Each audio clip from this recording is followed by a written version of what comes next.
días a todos, muchas gracias por su asistencia. Estamos muy contentos, estamos iniciando con el ciclo de conferencias de este semestre.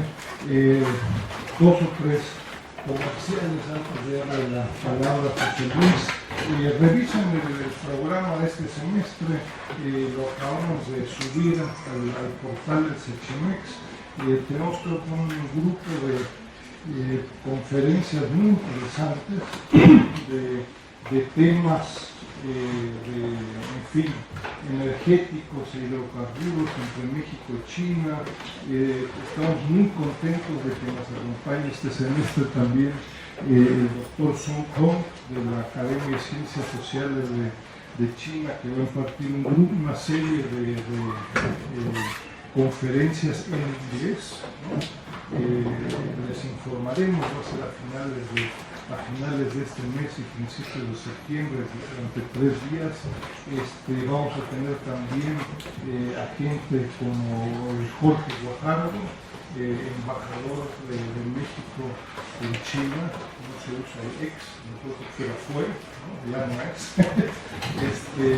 Y también al señor Jin Li de la embajada de China, que es el actual consejero político.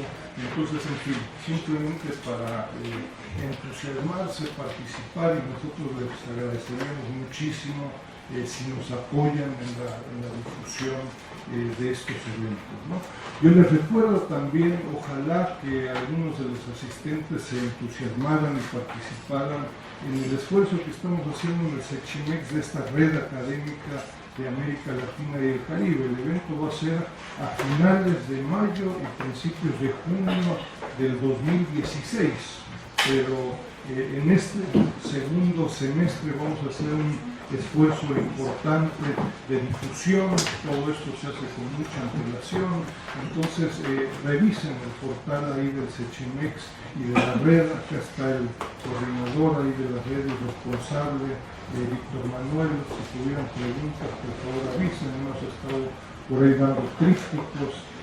Realmente es un evento, me parece, de lo más significativo en la relación de América Latina con China. Ojalá les interese participar, vayan pensando en posibles ponencias, hacemos un proceso de selección, etc. Y por último, les invito mucho a revisar también este esfuerzo que estamos haciendo de los cuadernos de trabajo del Sechimex. Llevamos 30-35 cuadernos.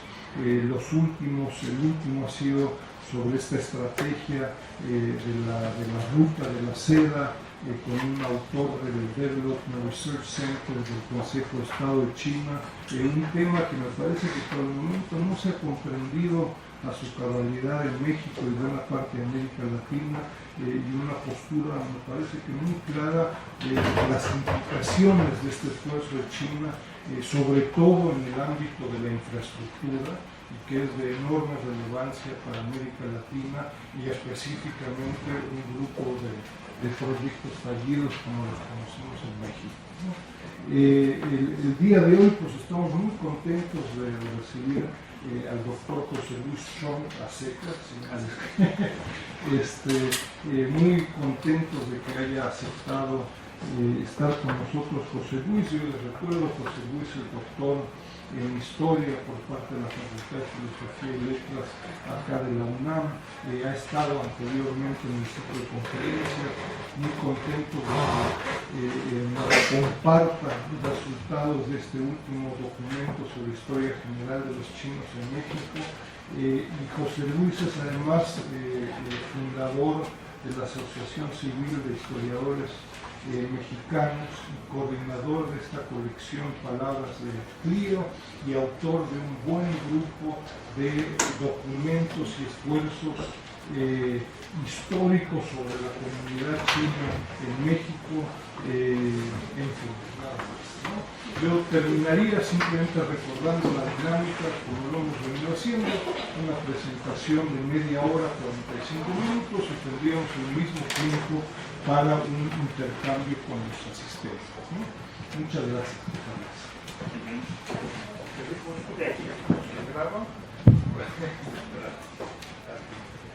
Bueno, pues muy buenos días. Gracias cumplidas Chimex por esta invitación a presentar este libro y sobre todo gracias a ustedes que me hacen el favor de prestarme un poco de su tiempo para escuchar esta historia. Voy a pretender venderles este libro, no porque lo vaya a vender aquí en la puerta, porque está disponible en las librerías de prestigio, sino simplemente es una pequeña contribución como historiador a la historia de los chinos en México.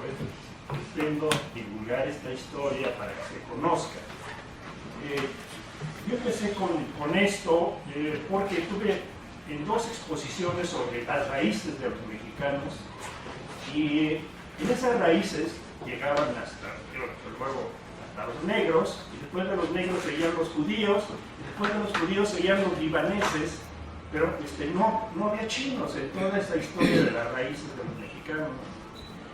Entonces supuse que habían sido muy pocos los chinos que llegaron, que por eso no aparecían, porque pues básicamente nuestra contribución cultural se veía únicamente a nivel de chop suey en la calle de Dolores, pero no había una contribución mayor a la cultura de México.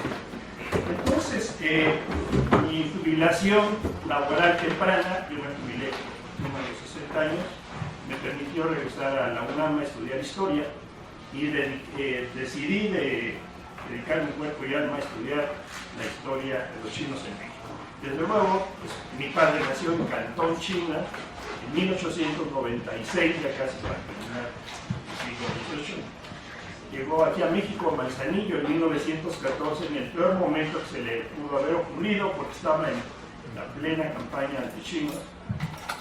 Total que tuvo por aquí, por allá, por otros lugares. El resultado es que se casó hasta que tenía 60 años, porque a los chinos se les prohibió casarse con mexicanas con la amenaza de que degeneraban la raza de los mexicanos. También estas cosas que yo veía que eran muy buenas, que eran los Chinatown, realmente eran unos lugares de concentración de chinos, así se los mantenía apartados para que no afectaran la convivencia social del resto. Entonces, pues, después ya se hicieron folclóricos y se les conoce como Chinatown, pero realmente su origen fue un gueto, una forma de mantenerlos separados.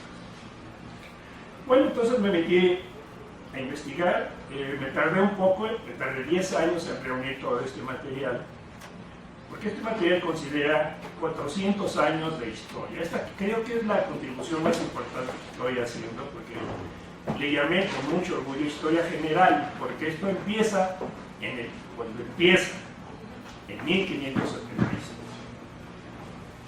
y termina, no necesariamente, no hay un momento preciso, pero yo lo quería terminar en 1950 con la llegada de Mao Zedong a China. Era una fecha muy emblemática, pero en México fue muy interesante cómo manejó el gobierno mexicano las relaciones duales.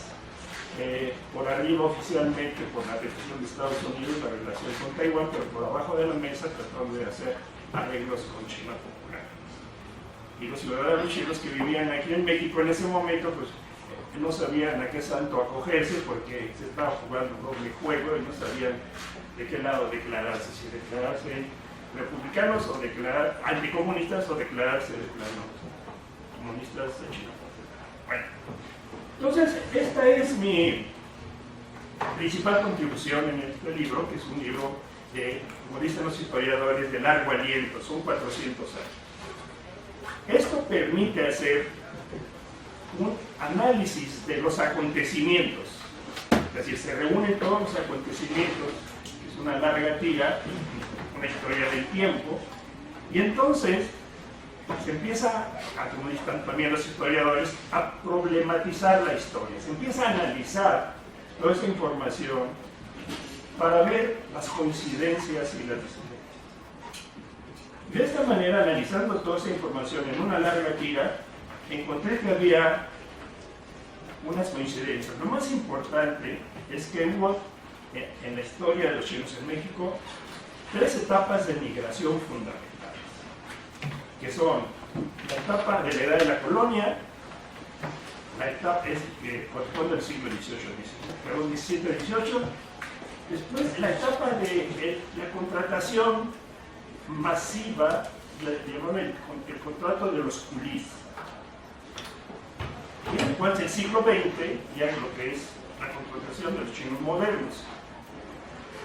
Yo aquí en esta institución, cada vez que vengo, les digo que por favor ya llamen a los chinos imperialistas y a los chinos republicanos, les llamen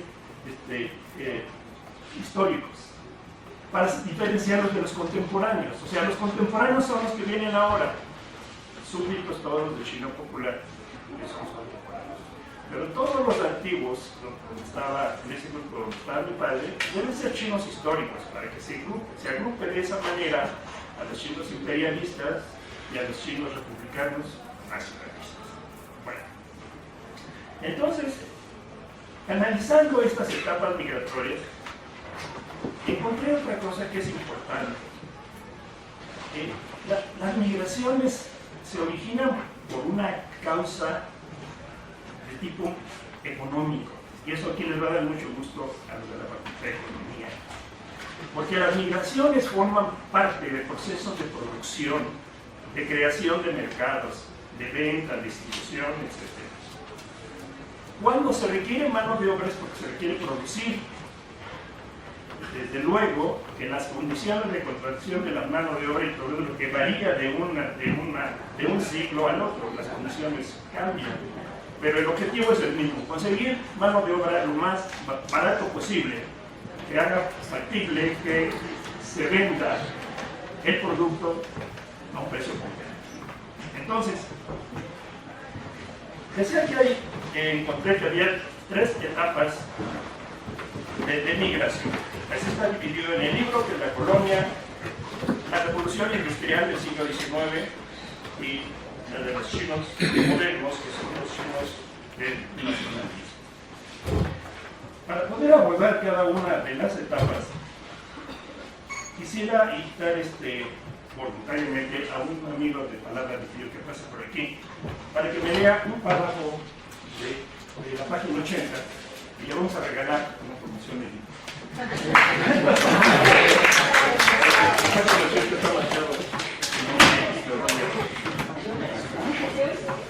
Raimundo Casanova, buenos días. Pertenezco al grupo que José Luis Tanamado Menica ha creado de Asociación de Historiadores Palabra de Frío. Somos socios fundadores y es un honor para mí leerles esto, por favor. Gracias. A partir de la unificación de las coronas castellanas y lusitanas en 1581, los portugueses comenzaron a vender esclavos en Manila, a quienes sostenían en sus viajes a lo largo de su ruta comercial por África, India y el sudeste de China. Estos esclavos comenzaron a llegar a Acapulco en la nao de China en la década de 1580. Aunque su registro sistemático comenzó a partir de 1590, cuando se estableció la Caja de Real Hacienda, encargada de cobrar 25 pesos de almojarifazgo por cada esclavo ingresado al puerto. El tráfico humano se reglamentó en 1593, cuando se estableció que los esclavos transportados en el galeón de Manila serían de propiedad de la corona española, la cual ponía una parte de la carga a disposición del comercio. De forma simultánea, a partir de 1550 comenzaron a llegar los esclavos africanos a Veracruz, que por su mejor constitución física serían preferidos para el arduo trabajo en las minas y los campos cañeros. La llegada de asiáticos nunca sobrepasó el 5% del mercado esclavo en su totalidad. La sobreoferta de esclavos negros vendidos por los portugueses influyó en que el rey Felipe II, a partir de 1597, limitara la importación concernientes a 6 esclavos africanos para gobernadores, 4 para oidores reales, 2 para personas honradas y 1 para los marineros que pagaron su transporte desde Manila. Sin embargo, esto no fue respetado, pues en cada galeón se traían en promedio 32 esclavos, no obstante el inconveniente de que ocupaban el preciado de la carga y consumían los bastimentos de la marinería durante el prolongado viaje. Como se puede deducir, los llamados indios chinos, que en menor grado provenían de China, fueron apodados así porque los portugueses que los llevaban a vender a Manila decían que provenían del estado de India, principal origen de estos esclavos, aunque también los llevaban de Mozambique en África y en menor grado de Japón, China, Papúa y Brunei en Borneo. Los españoles que los compraban en Filipinas les llamaban chinos por venir de Asia, por lo tanto serían denominados indios chinos en las relaciones de embarque y documentos oficiales, tanto en Filipinas como en la Nueva España. En este tráfico de esclavos participaron mujeres e incluso niños, ya que por último, estos últimos solo se pagaba la mitad de los derechos al entrar al puerto. Para evitar la explotación sexual, en 1608 se ordenó a la Audiencia de Filipinas evitar el transporte de mujeres en la nava, lo cual obviamente fue ignorado, por lo que en 1620 se hizo necesario girar orden de excomunión a quienes siguieran practicando dicho tráfico. También como parte de esa legislación se autorizó a que cada pasajero o marinero pudiera traer un esclavo a vender en Acapulco. Gracias. Muchas gracias. Gracias. Para ti. Muchas gracias.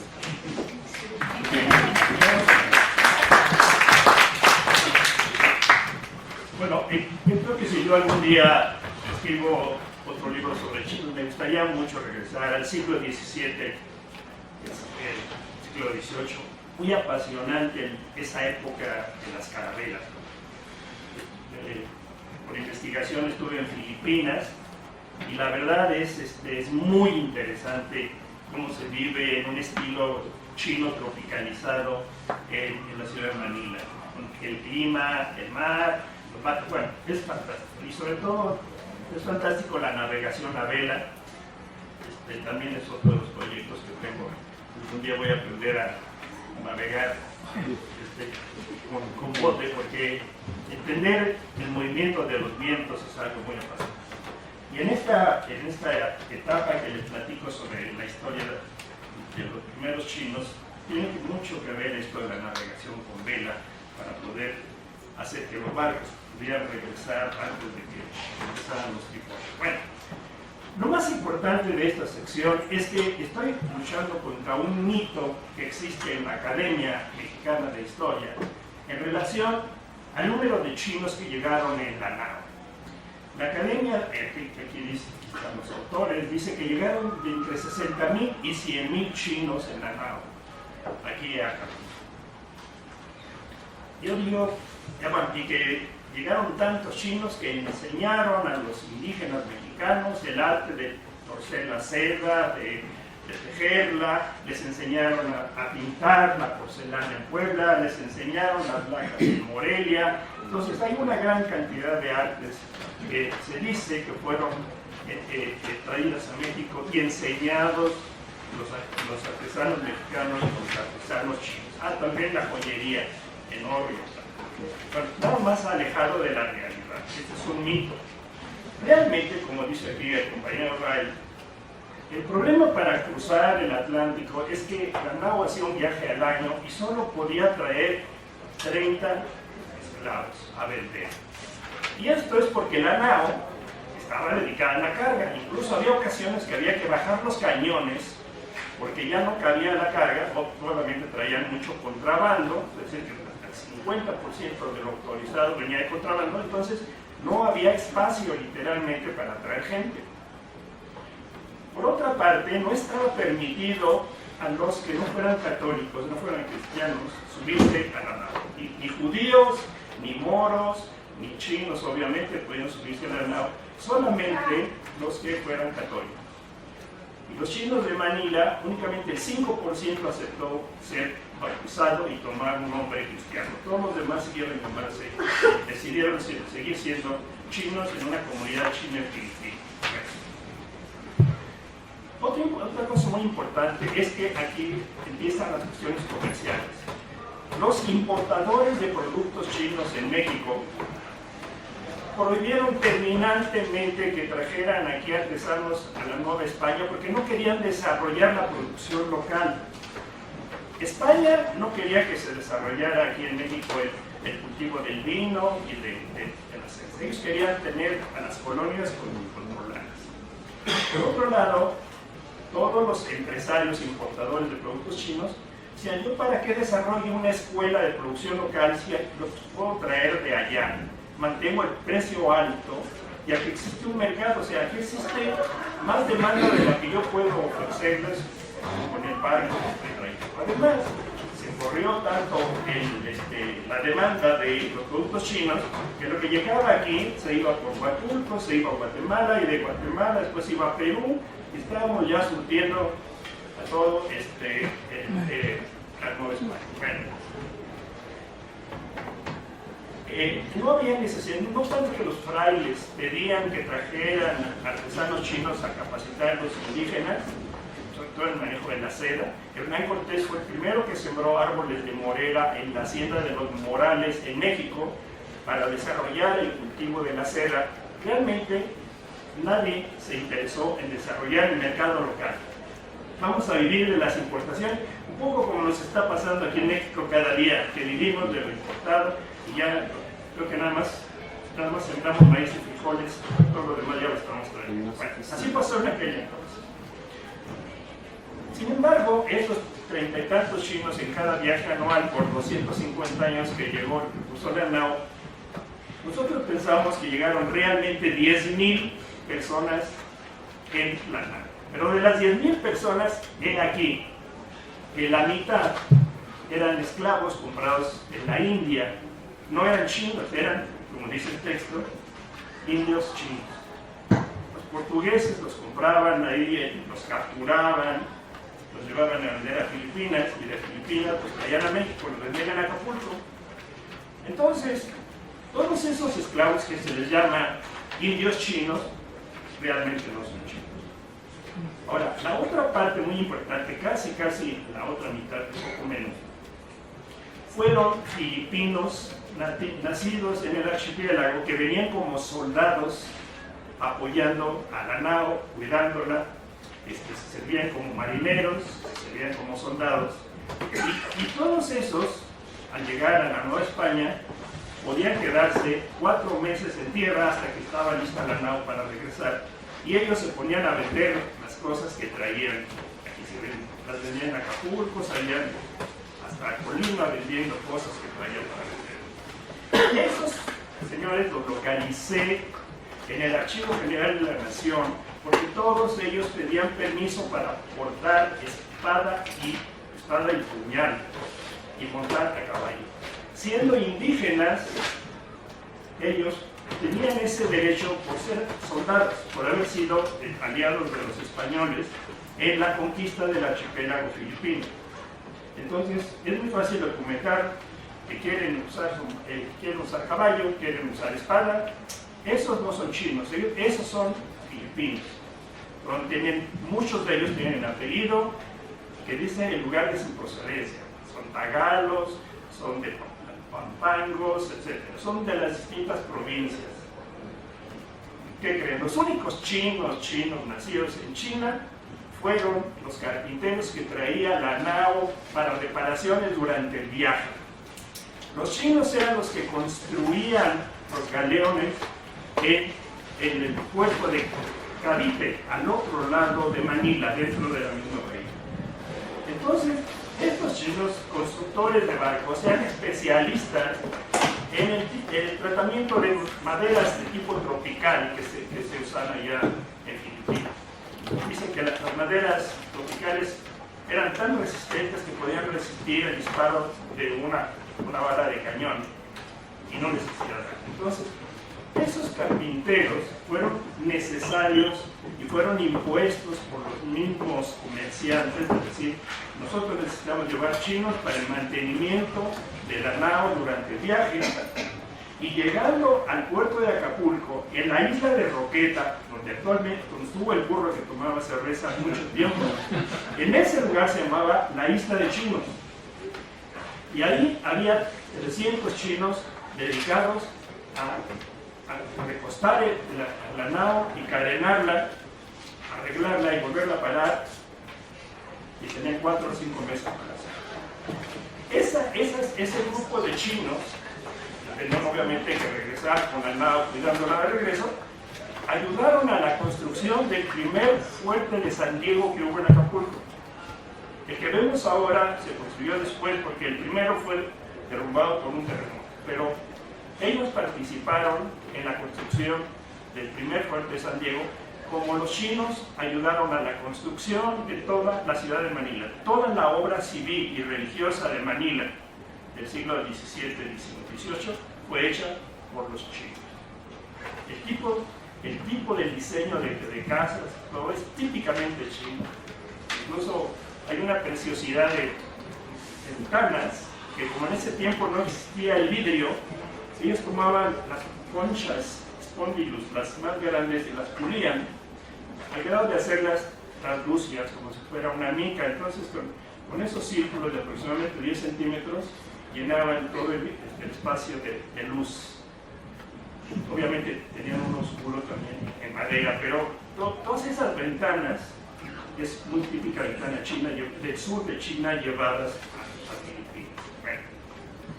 Entonces, los realmente chinos nacidos en China que llegaron a México durante los 250 años de la nao, pero 1000, no 100,000, no fueron los que enseñaron las artesanías en México.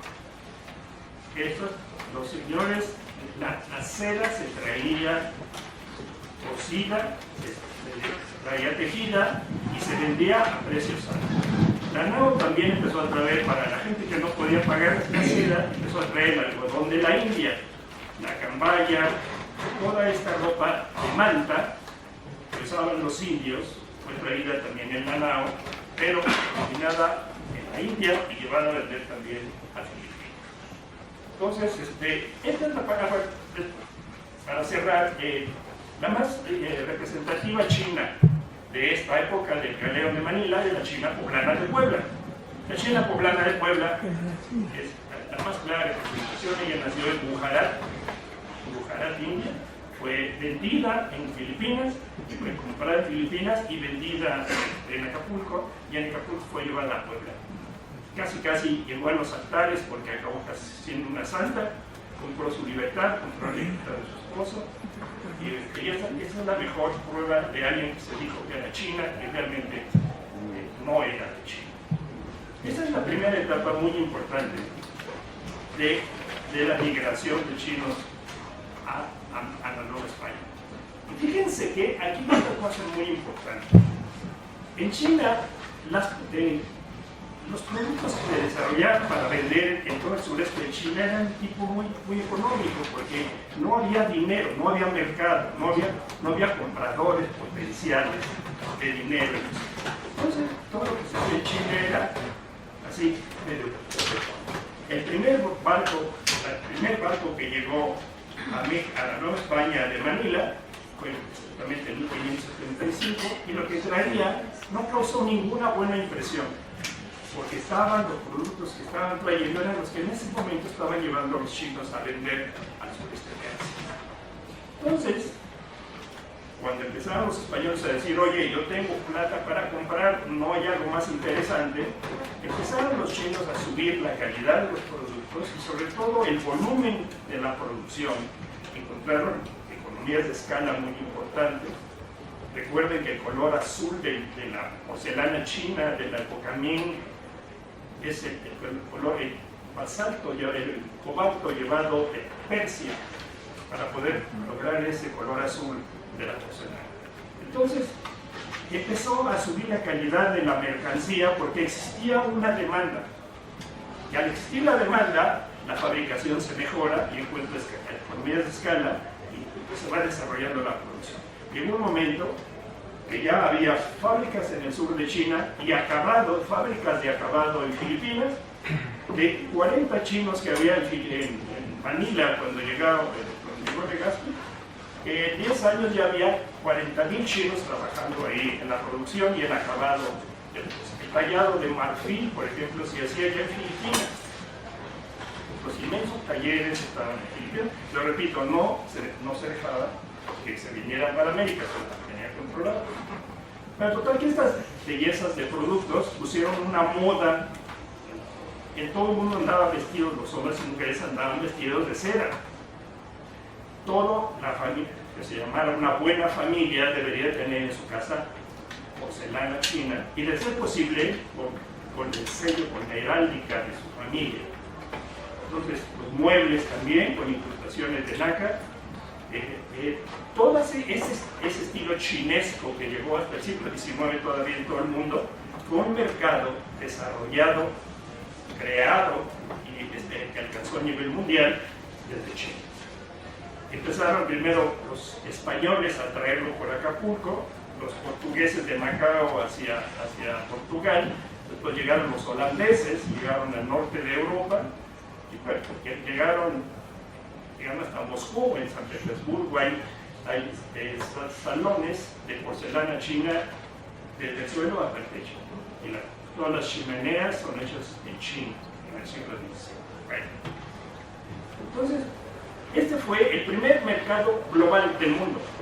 Perdón, es una representación. El primer mercado global que hubo en el mundo. En el siglo XVII, con mercadería producida en China. Obviamente, los chinos recibían únicamente moneda de plata, y la moneda hecha en México, la columnaria, llegó a convertirse también en la moneda global de esa época. Todas las transacciones se hacían con moneda de la Nueva España, con productos fabricados en China.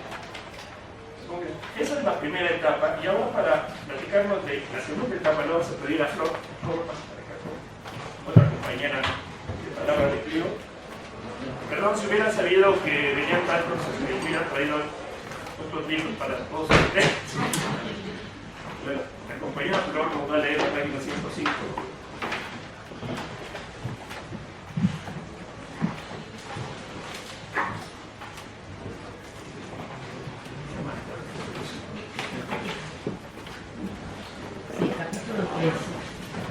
Los chinos en México, 1825-1975. España pudo evitar el paso de trabajadores chinos a sus dominios coloniales, ya que contaba con grandes reservas de mano de obra indígena, y cuando ésta se vio mermada por la sobreexplotación y las epidemias, recurrió a la trata portuguesa de esclavos africanos e indios, principalmente bengalíes y gujaratis.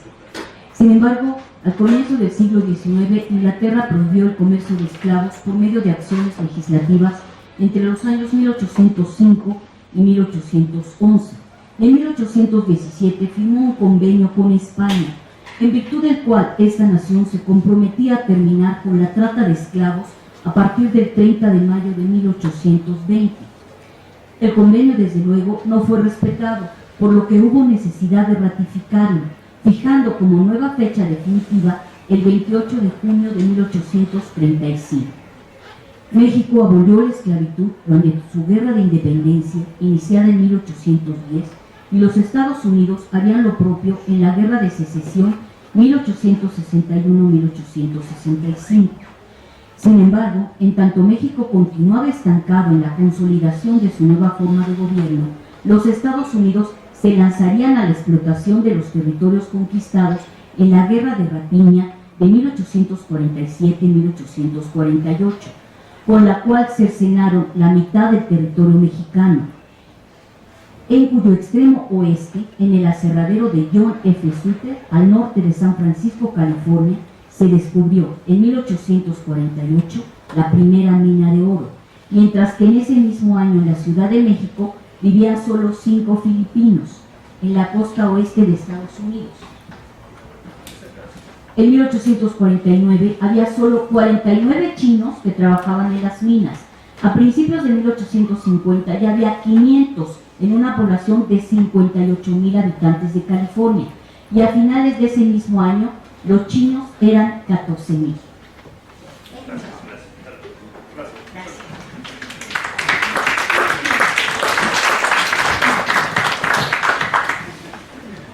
Bueno, esta segunda etapa la considero una cosa original, pero tiene que ver nuevamente con lo que es el ciclo de creación de la riqueza, la producción, la venta y la distribución, el consumo, la compra, etc.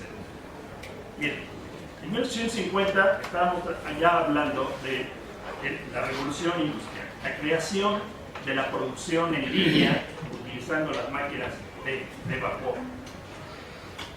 Esta producción acelerada, esta producción intensiva requería dos cosas, mano de obra y requería materias primas.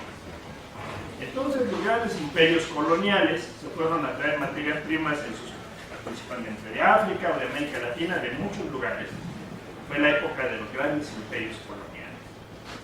Se traían las materias primas de allá y dejaban los lugares de donde los extraían en la miseria, y ahora lo están pagando porque todos esos lugares conquistados ahora están mandando a su gente a cruzar el Mediterráneo para llegar a España, llegar a Alemania, llegar a Italia, llegar a todo, porque los dejaron literalmente en los huesos.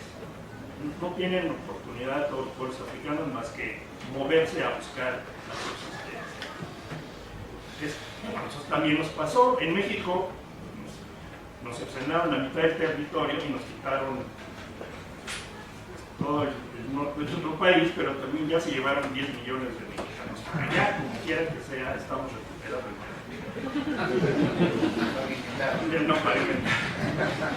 Bueno, sin embargo, esta falta de mano de obra originó que, por ejemplo, en América Latina empezaran a buscar la contratación de jornaleros chinos a través de un documento que los obligaba a trabajar 8 años casi en condiciones de esclavos aquí en América. Estos contratos se llaman contrato de culí. El culí es también una palabra de la India, en Tagalog. ¿Qué quiere decir jornalero? Perdón, ahí dice en tu página 105 abajo cuál es el origen de la palabra Tagalog. Acá la palabra culí. Bueno, les decía que empezaron a contratar mano de obra china, que era la más barata. Una mano de obra china, para que tengan una idea, costaba la cuarta parte de lo que era el sueldo ya de por sí perjudicado de un mexicano y la 10ª parte de lo que ganaba un irlandés. Estos contratos de 8 años eran obligados para poder pagar el transporte y poder pagar la manutención de los trabajadores a cambio de $1 plata a la semana. Pero obviamente las jornadas de trabajo eran inmensas, las condiciones de vida eran horribles, muy parecido a lo que nos pasa a nuestros trabajadores de San Quintín, donde literalmente tienen que dormir muchos de ellos a campo abierto, ¿no? Porque les pagan 150 pesos, dicen que les van a pagar 150 pesos por jornada. Como ven, no hemos progresado mucho, ¿verdad? No hemos cambiado. Bueno, pero en esta etapa, ¿ya puedes contar? Sí, ya. ¿Qué dice?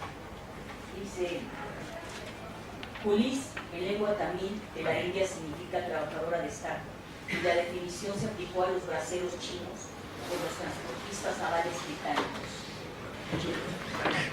Entonces aquí que con la prohibición de la esclavitud africana, nada tontos, los grandes hacendados productores de caña de azúcar y de Perú, en Perú el guano de las islas, empezaron a traer chinos contratados. Obviamente, al principio había muchos chinos que querían venir, pero después ya cuando se supo de las condiciones que vivían aquí, pues ya literalmente se los andaban robando.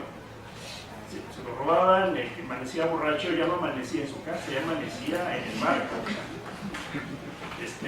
Muchos reconozco que estaban tan endrogados y todo que, bueno, a los enganchadores les daban 30 pesos por cada chino que llevaran al barco. Entonces había ocasiones que alguien debía mucho o tenía un problema económico fuerte y se ofrecía, entonces a venir a trabajar y que los 30 pesos se los dieran para pagar a alguien que le debían, sobre todo de pueblo, porque los chinos tienen esa virtud muy grande que se acaban el negocio jugando al mayón y al pequeño. Bueno. Entonces, por ejemplo, en el siglo XIX se necesitaba abono para la agricultura, y se descubrió en el Perú que tenía reservas de miles de toneladas de guano en las islas. Entonces trajeron a chinos, pero nada más imagínense, mandaron a los chinos a unas islas pelonas donde no existía un árbol, no existía nada, a sacar con pico y pala, sacar el guano. Eso, el guano se les daba todo tipo de enfermedades de los pulmones. Y en ese entonces se autorizaba que una parte del salario se les pudiera pagar a los chinos con opio. Esta técnica se utilizó, una parte del salario en opio se utilizó en Perú, se utilizó en Centroamérica para el canal de Panamá y se utilizó también en Cuba, en Estados Unidos también. Bueno, hubo un momento que ya el opio ya estaba muy caro y decidieron suspenderlo, y eso originó que muchos chinos se suicidaran porque se quedaron de la noche a la mañana sin opio, y hubo una gran cantidad de gente que se ahorcaban en los árboles por la desesperación. Aquí en México, en Mexicali había una clínica para tratamiento de enfermos, de adictos, porque precisamente era tanta gente que andaba buscando que el opio, tuvo necesidad de una ayuda de la misma comunidad china que les encontró. El hecho es que se calcula que a partir de 1850, hacia el fin del siglo XIX, llegaron a Perú, llegaron 125.000 chinos, a Cuba, no, perdón, al revés, 100.000 chinos a Perú, 125.000 a Cuba, 125.000 a Estados Unidos, y a México entre 25.000 más o menos que eran oficiales, a 40.000, que es un número más o menos aceptado. Bueno, lo que pasa es que los chinos de Perú, de Cuba y de Estados Unidos, fueron otros pocos a Brasil o a Centroamérica, venían bajo el contrato de 8 años obligatorio. Los que llegaron a México no llegaron contratados, llegaron ya por corriente hormiga. Una gran parte de los primeros chinos que llegaron a México salieron de Cuba después de la Revolución de Independencia, que a los chinos les dio la libertad de esos contratos de esclavitud, y muchos chinos decidieron llegar a México. Estos chinos ya todos hablaban español, todos tenían nombre cristiano, y fueron los primeros chinos que llegaron a México, a Veracruz. El siguiente grupo muy grande de chinos empezó a llegar del norte hacia México, porque fueron expulsados de aquella región por leyes que prohibió ya la llegada de chinos a los Estados Unidos, cuando ya había 125.000, y ya había muchos problemas de tipo social, porque todo el mundo decía que los chinos hacían que bajaran los sueldos de los trabajadores en general. Como les decía, un irlandés ganaba 4 veces más que un chino, y los irlandeses golpeaban a los chinos porque llegaban a trabajar por miseria. Hubo matanzas muy famosas como la de Wyoming, que literalmente fue como la de Torreón en México, que hicieron matanza de chinos, mismos que nunca se les hizo justicia, o se les reembolsó el dinero. Bueno, sin embargo, ellos ayudaron mucho a la minería originalmente, como se menciona en el libro, y después a la construcción de los ferrocarriles. Ellos fueron los amos en el tendido de los rieles del tren. Ayudaron a crear el tren en Estados Unidos de costa a costa, y en México una gran parte de los trenes, el tren central y el tren en el Istmo, también fueron hechos por los chinos. Bueno, obviamente la máquina venía de Inglaterra, pero los chinos eran los que tendían los rieles. Que por cierto fue muy famosa en Estados Unidos, no obstante que trabajaron 11.000 chinos en el tendido de la línea y se murieron muchos, o sea, los derrumbes de los túneles eran frecuentes, había explosiones, ¿no? A los chinos no les permitieron llegar a la inauguración cuando llegaron formalmente las dos máquinas, la que venía del este y del oeste de la ceremonia. Los chinos se les mantuvo en los campamentos porque no querían que salieran.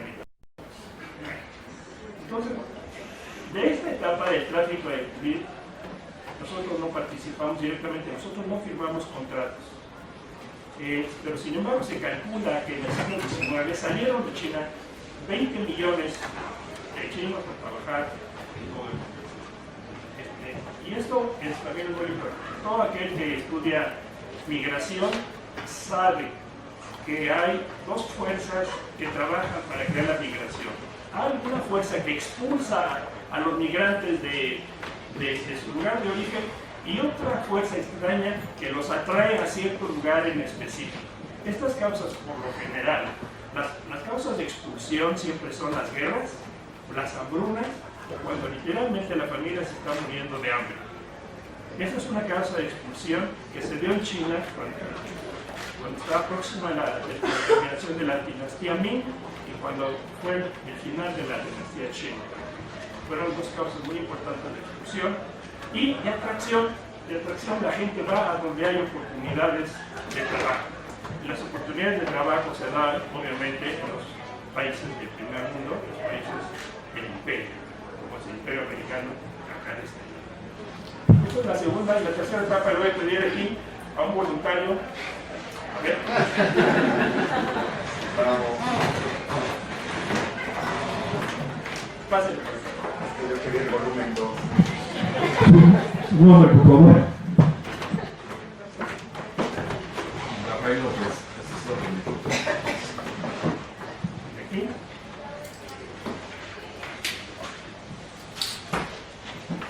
Motores de sangre.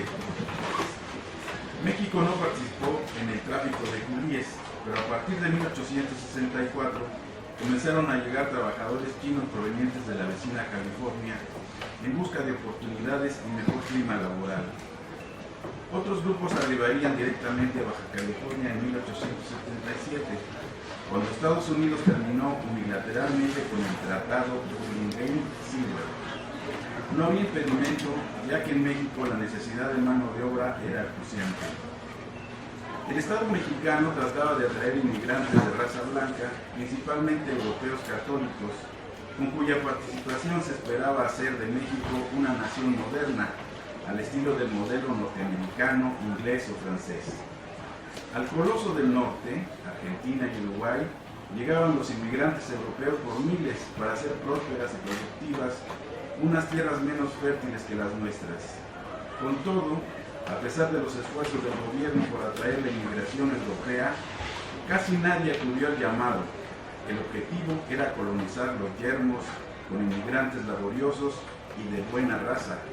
Para algunos, esos inmigrantes bien podrían ser los chinos. Curiosamente, el más remoto antecedente de una propuesta para excitar la inmigración de Oriente para colonizar el litoral, riberas y puertos del mar del sur de nuestro país fue hecha nada menos que a don Agustín de Iturbide, al año siguiente, 1822, de la consumación de la independencia de México. Gracias. Bueno, aquí en México, después de que nos quitaron los americanos la mitad del territorio, el gobierno Porfirio pensó, no, pues vamos a traer gente para crear un cinturón que nos defienda de la voracidad de los vecinos del norte. Entonces, hicieron campaña, llegaron algunos italianos, por cierto, en Nueva Italia, hacen quesos actualmente, llegaron a otros grupos, pero muy pequeños. Por cierto, yo no sé por qué nadie se quiere venir a vivir a México, nada más para tener una idea. En el censo de extranjeros del año 2000, en México hay 500,000 extranjeros para casi 110 millones de habitantes que somos. De esos 500,000 extranjeros, chinos son 2,000, o sea, el 0.4%. Por cierto, el último, el más famoso, fue Ceni Yegón, el de comer a tu cuello, que no nos dejó nada. Nada para que tengan una idea, españoles que son los que se buscaban, blancos que hablaran español, que fueran cristianos. Hay 21,000 españoles extranjeros radicados en México. O sea que la verdad es que no hay mucha gente. México ha sido excelente como cruce como Estados Unidos. Todo el mundo pasa por México de una manera u otra, pero todos quieren llegar a donde hay trabajo. En México no hemos logrado crear trabajo. Y esta es una gran admiración que yo tengo por China popular, porque han logrado, no obstante que son comunistas, han logrado crear empleo y crear la maquila del mundo para que sus trabajadores dejen de salir a buscar trabajo fuera de China. Esa es una cosa maravillosa. Que ya lograron sacar de la pobreza 300 millones de chinos y nosotros cada año metemos 2 millones más. Entonces, eso es algo portentoso. La creación del empleo llama a los trabajadores. Aquí, por ejemplo, en México, la culminación de la campaña anti-China fue cuando fue la gran depresión en los Estados Unidos en 1929. Estados Unidos expulsó 500,000 mexicanos que regresaran a México. Si estos mexicanos lo primero que hicieron fue vamos a correr a los chinos, y me quedo con el trabajo de ellos, ¿no? Entonces, es natural. El empleo es lo que atrae la oportunidad de llevar un sueldo, un salario a la familia, llevar un ahorro, etc. Y en México, pues no obstante todas las campañas para atraer extranjeros a poblar el norte del país, no llegó ningún extranjero, unos poquitos. Total, vamos a traer a los chinos, era una buena oportunidad. Todos los que lanzaban de Estados Unidos que no querían allá, vinieron para acá. Y el gobernador de Sonora ofrecía también 30 pesos en plata por cada chino que le fueran traído a trabajar, Entonces ya llegó un momento que Sonora ya había 5,000 chinos trabajando, ya dominaban algunas áreas, el comercio detallista y la fabricación de ropa y zapatos estaba controlada por los chinos. Y esto obviamente pues, incomodó mucho a los sectores mexicanos. El gran escándalo se organizó con la Revolución Mexicana, donde, como dicen los maestros, con la creación de los nacionalismos empiezan los grandes debates de la humanidad. En México, la Revolución Mexicana enarboló la defensa de lo nacional y la expulsión de todos los extranjeros. Lo primero, evidente muchos gachupines, como les llamaban en aquel entonces, sufrieron el robo de sus mercancías, pero los chinos, por seguro, les robaron a todos, y hubo campañas contra ellos, hasta que lograron su expulsión. De 40,000 chinos que llegó a ver a México, después de la campaña de chinos, quedaron 5,000.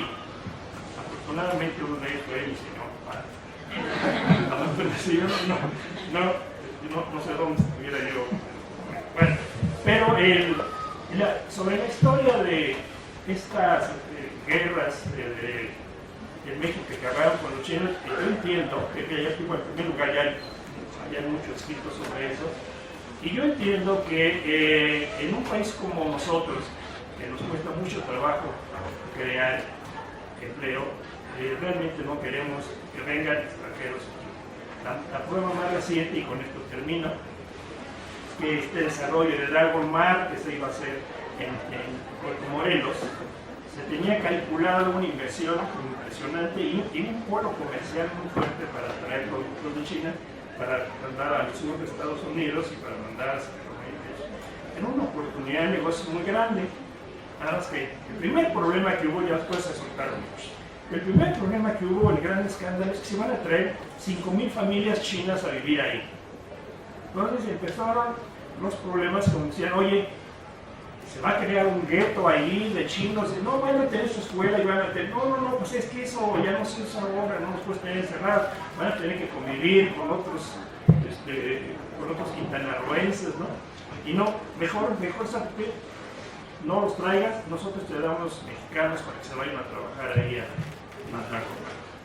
Se canceló la importación de 5,000 familias chinas que vinieran a darle sabor a las construcciones chinesas que iba a haber, ¿no? Van a tener que poner yucatecos y campechanos y todo a vender comida china, pero bueno.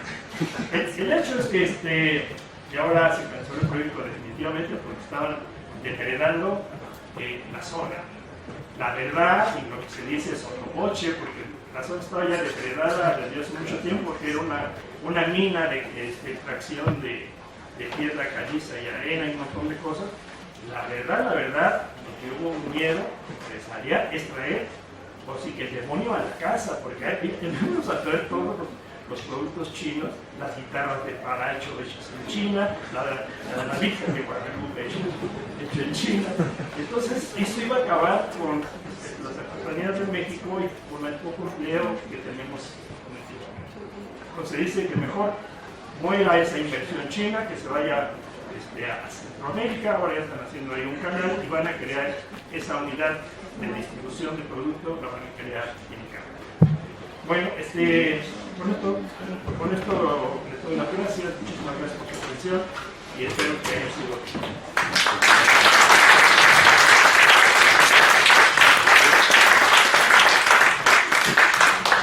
Bueno, le agradezco mucho a José Luis de buscar hacer esta síntesis sobre un trabajo que me parece que es muy profundo. Nos invito a revisar ahí los diversos capítulos que son esfuerzo de muchas décadas de trabajo y de estar revisando bibliotecas, archivos, etc.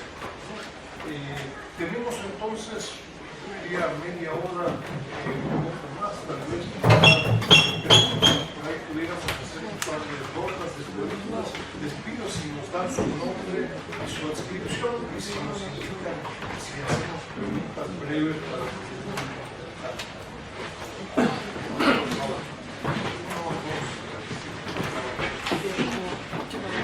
Buenos días. Soy Shuka. Soy Shuka Sherivani. Soy colaboradora para Chino, la agencia de noticias. Usted mencionó que viajó a Filipinas como parte de su investigación y quería saber si nos puede platicar un poco más de otros países, si fue, o un poco más sobre el proceso de investigación, a dónde más viajó. Dijo que consultó los archivos de la Nación, creo que se llaman. Un poco sobre eso. Gracias. Vio la investigación del siglo XVII y XVIII. La parte del Archivo General de la Nación es muy interesante, pero muy complicada. Hay que contratar un paleógrafo a que nos ayude a entender los garabatos, ¿no? Es una cosa impresionante. En este libro incluyo un texto con 20 o 25 documentos que saqué del siglo XVII, muy interesante, sobre los chinos que se dedicaban a la peluquería. Es que era muy común en Filipinas, bueno, en China, afeitarse la frente. Esto venía desde la dinastía Qing, la costumbre de afeitarse la frente. Entonces los chinos adquirieron una destreza en el afeitar, y este estilo de pelo largo atrás y la frente afeitada se extendió a Japón y después a Filipinas, y en Filipinas todos los peluqueros eran chinos. Obvio que en México algún carpintero que llegó con el barco se cansó de estar quitando la rémora y se vino a la Ciudad de México a practicar. Está prohibidísimo, hubo muchos decretos que metían a la cárcel. Total que se logró que primero hubiera 3 peluqueros autorizados. Llegó un momento que se autorizó a 2. Ellos lo que argumentaban en todos los documentos paleográficos, dice, yo no sangro. Al principio yo decía, pues no sangran porque son muy cuidadosos, ¿no? No sangraban porque no hacían sangrías para curar, como los peluqueros españoles sí tenían la habilidad, eran médicos peluqueros y hacían sangrías. Los chinos decían, yo no sangro, yo no compito con ellos, ¿no? Y entonces me costó trabajo entender que no sangraban porque no hacían sangrías. Pero lo más importante de Filipinas es que, lamentablemente, para lo que yo iba no encontré nada. Estuve visitando la Universidad de Santo Tomás, que es una universidad, tienen el archivo del siglo XVII totalmente digitalizado, una cosa maravillosa, pero no se entiende absolutamente nada de lo que le dan ahí, ¿no? Entonces se pierde muchísimo tiempo. Yo lo que hice es sacar copias fotostáticas. Lo que tienen muchísimo, tienen un instituto de la cultura china en Filipinas. Eso sí es muy interesante hay un instituto que preserva la cultura de los chinos como chinos en Filipinas. Y de ahí, pues ya hay muchas derivaciones. Por ejemplo, hay una sección en un museo local, que es la sección de la influencia de los nahuatlatos, o sea, el habla de los indios mexicanos que iban en la nao de aquí para allá, influyeron mucho. Por ejemplo, el aeropuerto, en vez de decir equipaje, dice petacas. La palabra petaca que usan allá es llevada de aquí para allá. El plato nacional más importante en Filipinas es el adobo de carne de pollo con adobo, muy mexicano, con arroz blanco. Es un platillo 100% mexicano, pero allá le ponen plátanos fritos, como aquí lo hacen también en Chiapas, me parece, en el sureste le ponen plátanos fritos. Total que vale la pena. Yo me enamoré, nada más estuve una semana y estuve únicamente visitando archivos. Todo el tiempo estaba yo a cubierto de sol. Nada más el fin de semana fui a conocer la playa, ¿no? Pero no fuiste a Paxanjar. ¿Perdón? A Paxanjar pues sí, pero por ahí no. Entonces, pero sí le recomiendo a mucho. Tengo un amiguísimo que me ayudó mucho en el trabajo de Filipinas, que es el arquitecto Loizaga. Él es experto restaurador de iglesias mexicanas en Filipinas. Está trabajando actualmente en el Museo de la Nao que están construyendo, así como nosotros estamos haciendo uno aquí en Puebla, que se llama el Barroco Internacional. En Puebla actualmente creo que antes de la salida del gobernador van a inaugurar este Museo de la Nao en México. En Filipinas están desarrollando un museo de la Nao precioso. Y el arquitecto Loizaga, que es un gran amigo de aquí de la UNAM, tiene una biblioteca sobre Filipinas extraordinaria y la invita a la gente a que vaya a visitar. Es un experto número 1 de Filipinas en México. Por favor.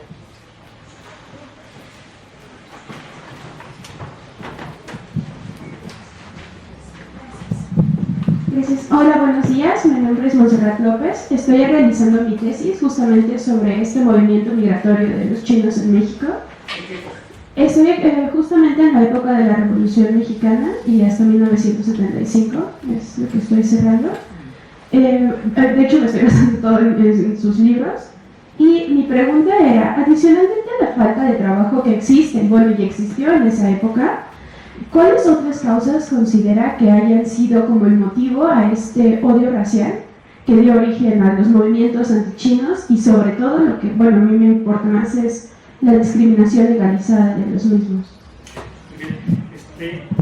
Todos los que estudian migración saben perfectamente que existe un miedo a lo otro, a lo extraño. Entre más extraño es el otro, más miedo se le tiene. Entonces los negros y los amarillos son más extraños a la cultura de los mexicanos.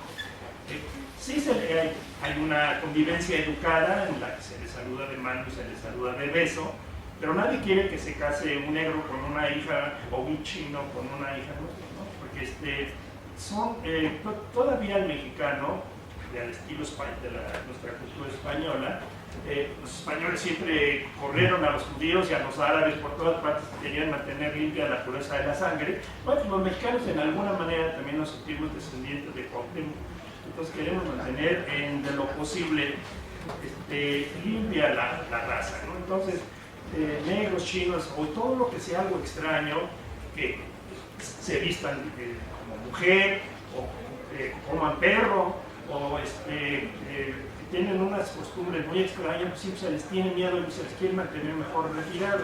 Eso se le llama un temor a lo extraño, al otro. Entonces, eso es la base de racismo. Entre más extraño sea la cultura receptora del otro, más complicado es. No únicamente para hacer una pequeña diferencia, en Europa ahorita que llegan tantos musulmanes a Alemania y a Francia y a toda Inglaterra y todo, los musulmanes se riegan entre la población. No hay un gueto de musulmanes en París, no hay un gueto en Berlín, ¿no? Entonces, esa es la manera con la que en la modernidad se están integrando los extranjeros a una sociedad establecida.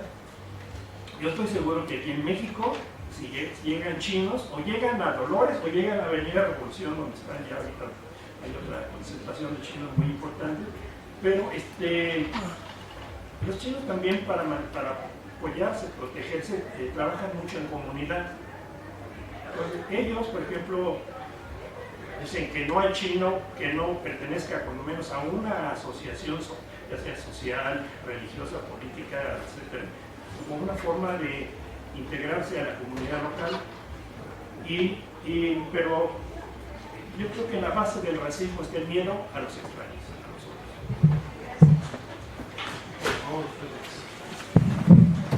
Bueno, Luis Felipe Ochoa, director del Centro Multicultural Profesor Raquel Zurita. Yo te felicito. Hay muchas cosas, no quiero extenderme porque en el seminario con el doctor Lotarnao no tuvimos oportunidad. En la hacienda de mi bisabuelo, en Tabasco, tenía un cocinero chino.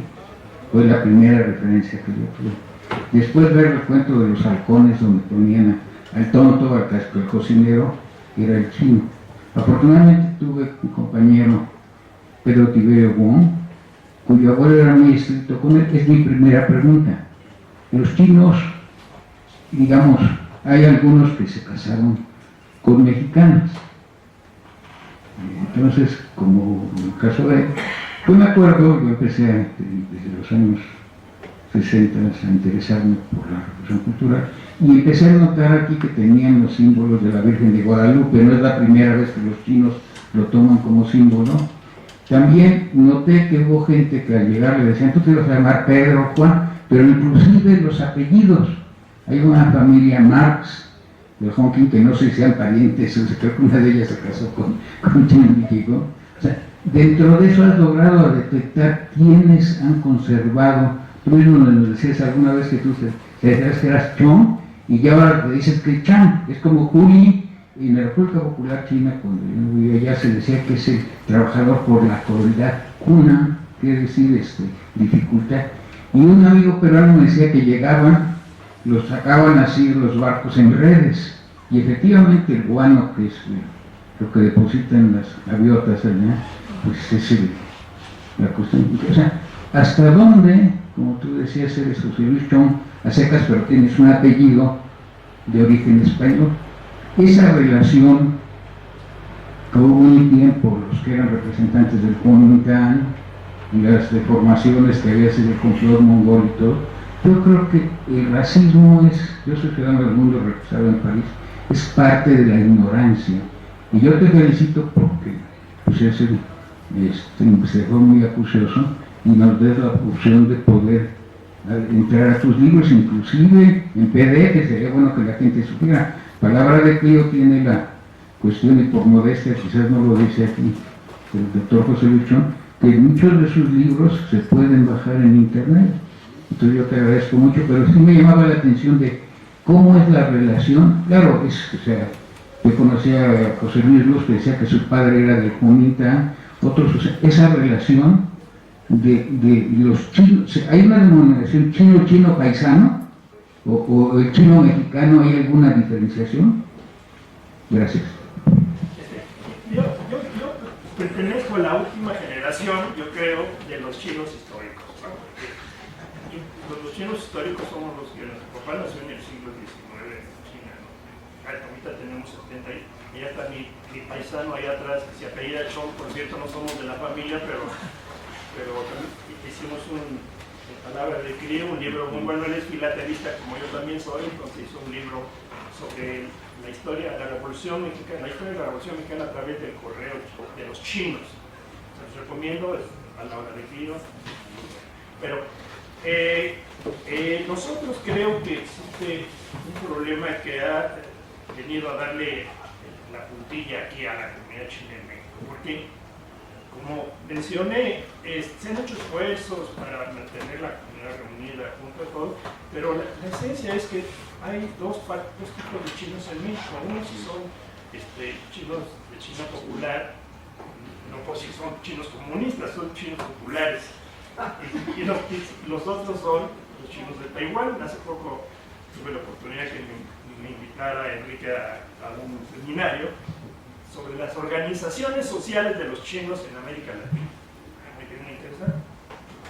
La primera pregunta que alguien estaba informando dice, en mi país nada más hay puras organizaciones de los chinos de Taiwán, no hay de chinos de los chinos de Taiwán. Y le preguntan a Enrique, ¿los incluye o no los incluye? Enrique hizo un silencio inteligente y pasó la palabra a los restos. ¿Ustedes qué opinan? ¿Se deben de incluir o no se deben de incluir? Entonces, yo me salí, ya no supe cómo terminó porque terminó la sesión de la tarde, ya no supe cómo. Pero siempre se preguntan, oye, ¿y los chinos de Taiwán son chinos o esos qué? Porque mi papá pues, tenía su bandera de loto blanco sobre el fondo azul en la casa y tenía la foto de Chiang Kai-shek y de Sun Yat-sen. Pero pues, obviamente después las tuvo que quitar porque ya las canciones. En mi libro comento el doble juego del gobierno mexicano, pero hasta la fecha, fíjense que un problema con la salsa del dragón, que es otro de las, lo puse en mi portada porque es el cuarto elemento después de Chop Suey, el Chow Mein y el Feng Shui.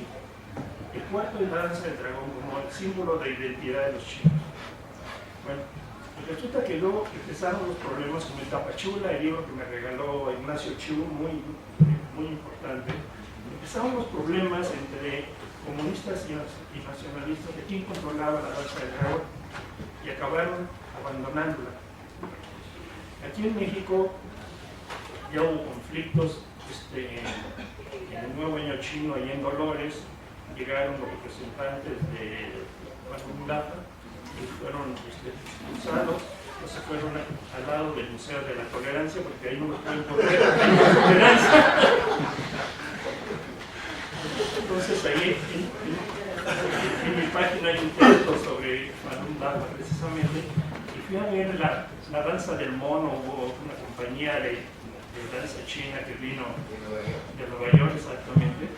Entonces muy interesante toda la historia del mono, y en la tercera parte sale una sátira de la persecución de Falun Dafa en la plaza de Tiananmen por la policía, se los golpea. Ahí sí le hicieron un injerto propagandístico terrible, ¿no? Lo pusieron ahí. Bueno, pero ese tipo de problema todavía está vigente. Yo creo que los chinos históricos todavía somos de Taiwán, o sentimos que por lo menos la foto, la bandera y la foto que nos ofrece está en Taiwán, y los jóvenes chinos nuevos son chinos de China. Yo creo que el día que los Estados Unidos dejen de apoyar a Taiwán, yo soy historiador, no tengo derecho a hablar sobre el futuro, yo no, pero no les quiero decir que el día que Estados Unidos deje de apoyar a Taiwán va a tener que aceptar el tratamiento de China de ser como Hong Kong. Pero entonces que va a surgir una cosa impresionante. Y ahorita está creciendo dentro de Taiwán una gran fuerza política en la Cámara de locales taiwaneses que dicen, nosotros no somos chinos, nosotros somos taiwaneses. Y ya tienen 20% de la Cámara de Diputados los taiwaneses. Entonces yo estoy seguro que cuando llegara el momento de que tomara China la isla de Taiwán, muchos chinos preferirían ser taiwaneses que dejarse ir hasta a China. Okay. Bueno, entonces sí, todos somos chinos, pero no todos somos iguales.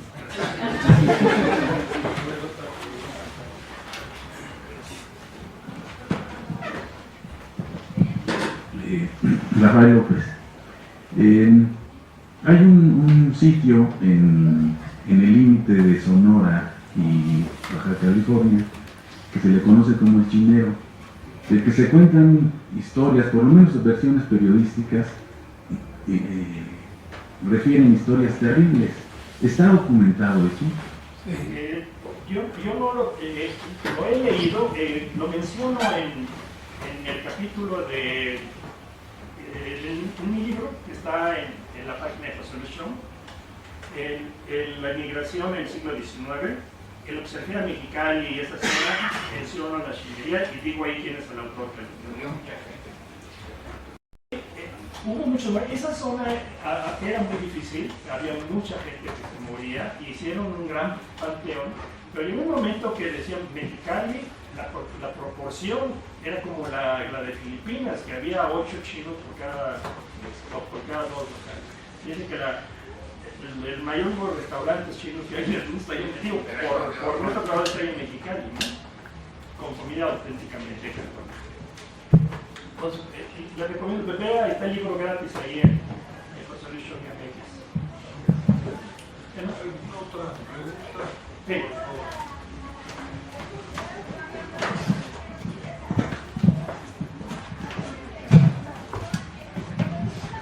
Hola, buenos días, soy Teresa Freitas, soy académica y me gustaría preguntarle que dentro de su investigación, si usted encontró algún datos que le indicaran que los chinos llegaron a México antes de los españoles.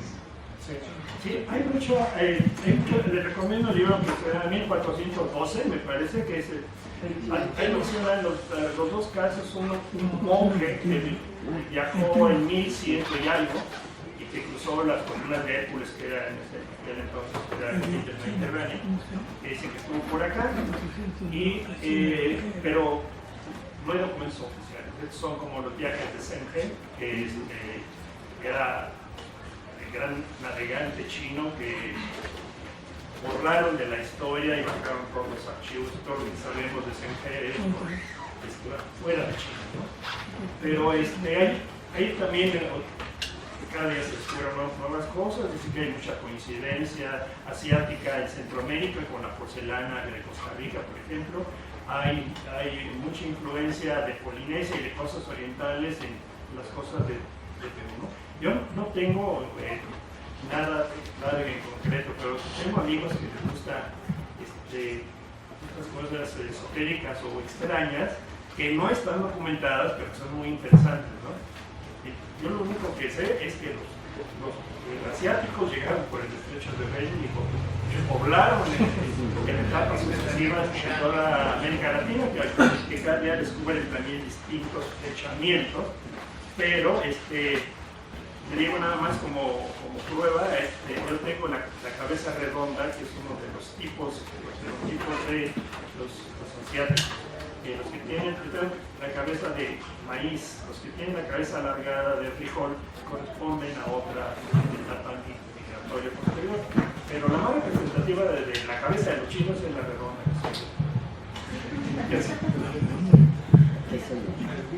Hacemos 1 o 2 preguntas más, así por favor.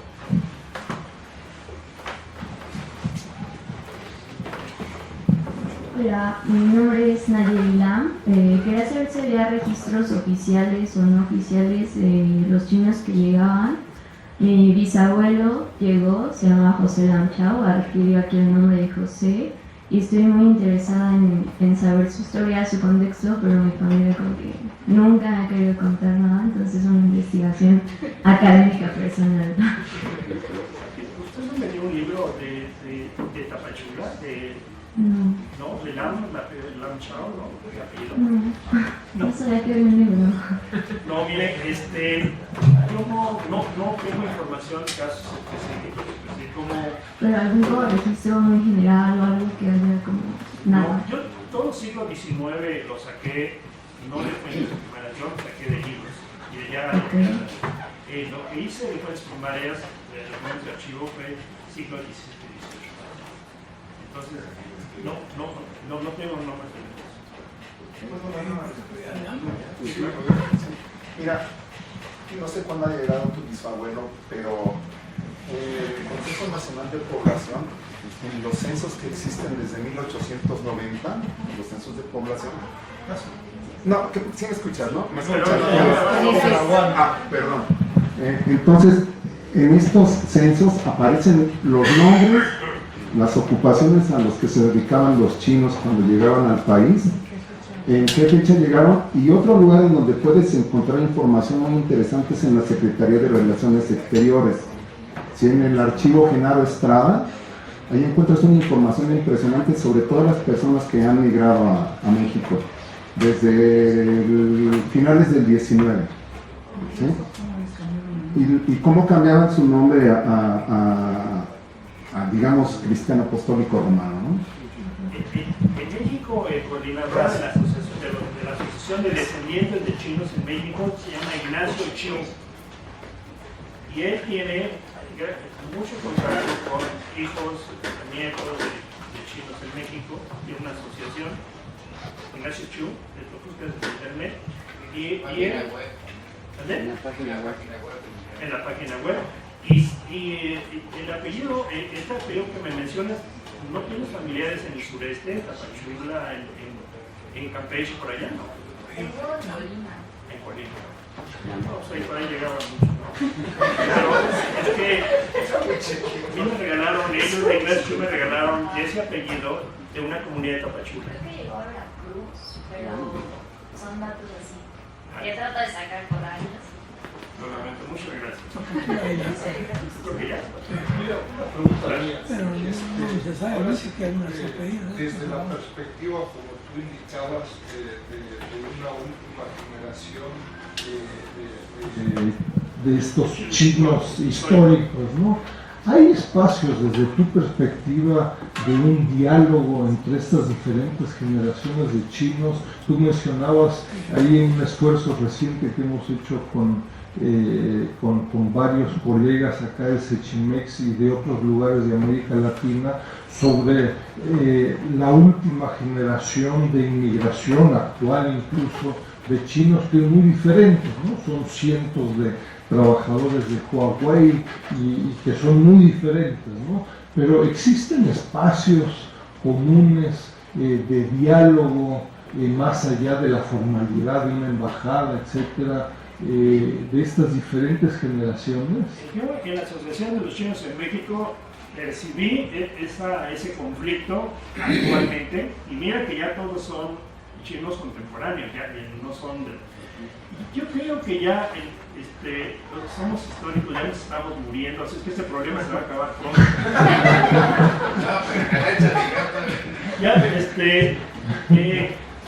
Los que tiramos nuestra foto todavía de Chiang Kai-shek y de Sun Yat-sen, que cada día somos menos. Realmente los que ahora las nuevas generaciones que están llegando con inversión de restaurantes nuevos, etcétera, ya son chinos contemporáneos, ya es otra cultura.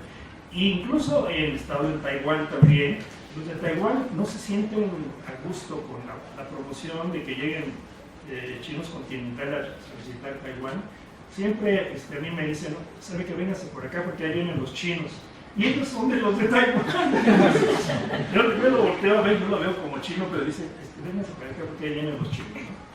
Y es que es un turismo que están llevando a Taiwán para aumentar las relaciones y todo, pero es turismo masivo, económico, como cuando íbamos a Cuba, los primeros viajes que se llevaban, viaje de por 5,000 pesos todo pagado, así son viajes que llegan a Taiwán.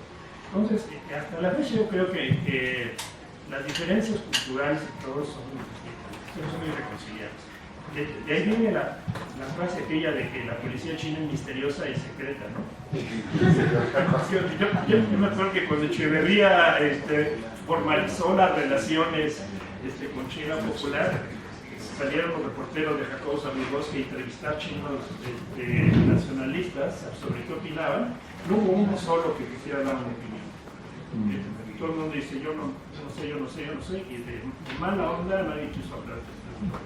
Entonces, yo creo que el mercado del futuro está en este tipo de asociaciones de hijos o nietos ya, porque así lo habla Ignacio, son nietos ya de chinos, y todos ellos ya son de otra mentalidad, ya Pues muchas gracias. Yo los invito, va a estar acá también Mónica Cinco, que ha participado justamente en estas asociaciones de nuevas generaciones de chinos en Facebook, etcétera. Va a estar acá en un par de semanas, y por favor revisen y compren el libro de José Luis.